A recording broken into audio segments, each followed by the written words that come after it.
إن الحمد لله والصلاة والسلام على من لا نبي بعد أما بعد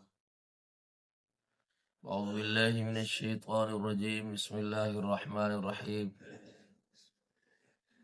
وإذا بلغ الأطفال منكم الحلم فليستأذنوا كما استأذن الذين من قبلهم كذلك يبين الله لكم آياته والله عليم حكيم والقواعد من النساء اللاتي لا يرجون نكاحا فليس عليهن جناح أن يضعن ثيابهن غير متبرجات بزينة وأن يستعففن خير لهن والله سميع عليم۔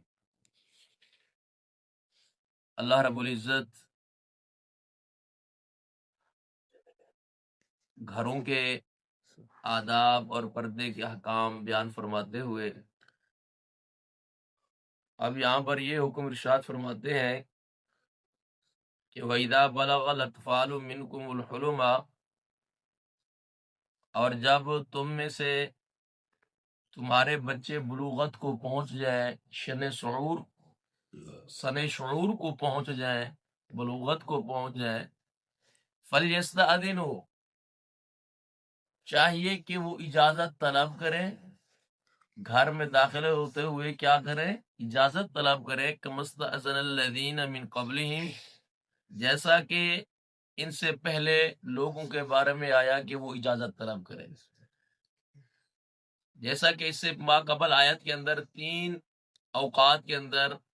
اجازت طلب کرنا ضروری تھا، اسی طریقے سے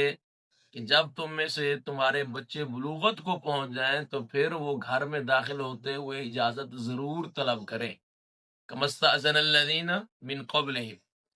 كَذَلِكَ يُبَيِّنُ اللَّهُ لَكُمْ آيَاتِهِ،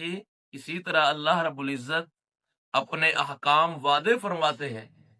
واللہ علیم حکیم، اور اللہ رب العزت جاننے والے، حکمت والے۔ اب اسی آیت سے حضرت عطا بن یسار کہتے ہیں کہ میں نے عبداللہ بن عباس رضی اللہ تعالی عنہ سے پوچھا کہ کیا میں اپنی بہن کے گھر میں داخل ہوتے ہوئے بھی اجازت مانگوں؟ تو فرمایا ہاں،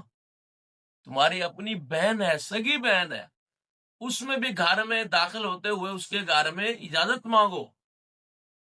پھر انہوں نے دوسرا سوال کیا کہ میری 2 بہنیں میری پرورش میں ہیں، کیا میں ان سے بھی اجازت مانگوں؟ فرمایا جی ہاں، کیا تم پسند کرتے ہو کہ تم اس حال میں داخل ہو جاؤ کہ تمہاری بہنیں وہ برہنہ حالت میں ہو؟ فرمایا نہیں۔ فرمایا نہیں تو پھر گھر میں داخل ہوتے ہوئے تمہاری چاہے وہ سگی بہنیں ہی کیوں نہیں ہے، پہلے اجازت طلب کرو،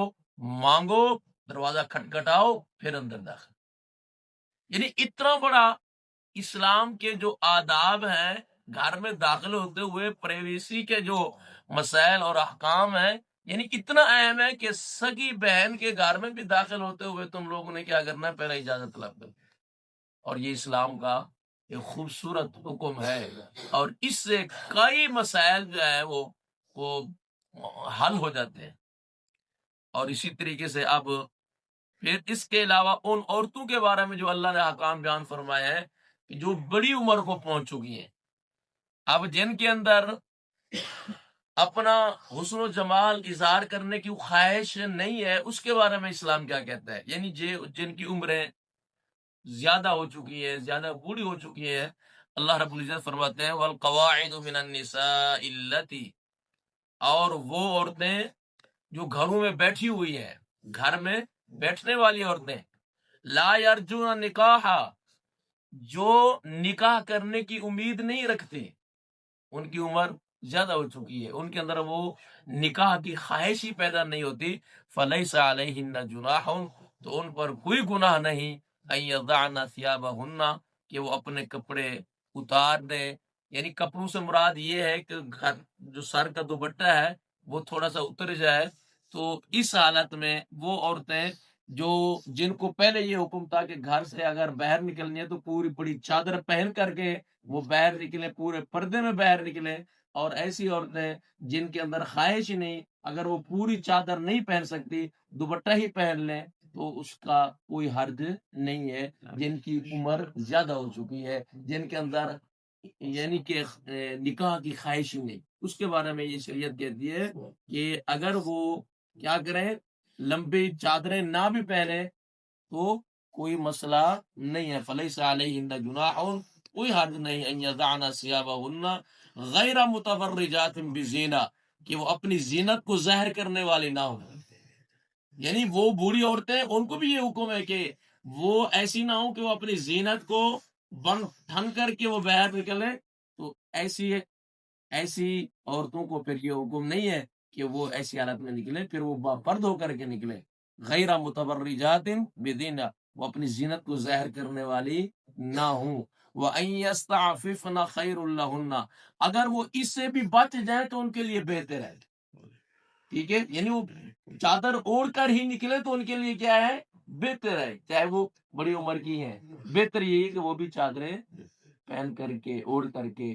پرد ہو کر کے نکلے۔ واللہ سمیع علیم، اور اللہ رب العزت سننے والے جاننے والے ہیں۔ تو آپ ان دو آیات کے اندر دو قسم کے مسائل، ایک وہ جو بچے بلوغت کو پہنچ چکے ہیں ان کے لیے اجازت طلب کرنا ضروری ہے اپنے گھر میں داخل ہوتے ہوئے، اور دوسرے وہ عورتیں جو بوڑھی ہو چکی ہیں اور جن کے اندر جو ہے نکاح کی امید بھی نہیں ہے، ان کے لیے تھوڑی سی رعایت ہے کہ وہ جب گھر سے باہر نکلیں تو اگر بڑی چادریں نہیں لیتی، پورا باپرد نہیں ہوتی، تو وہ یعنی کہ صرف اور صرف دوپٹے میں ہی آ سکتی ہیں، تو اسلام نے ان کے لیے تھوڑی سی رعایت رکھی ہے۔ لیکن اگر وہ اس سے بھی بچ جائے تو بہتر ہے، اور اللہ رب العزت سننے والے جاننے والے ہیں۔ اللہ سے دعا ہے اللہ رب العزت ہم سب کو قرآن و سنت کے مطابق زندگی بسر کرنے اور مکمل پردے کے احکام کو اور اس کے مطابق زندگی بسر کرنے کی اللہ رب العزت ہم سب کو توفیق عطا فرمائے۔ وآخر دعوانا الحمدللہ رب العالمین۔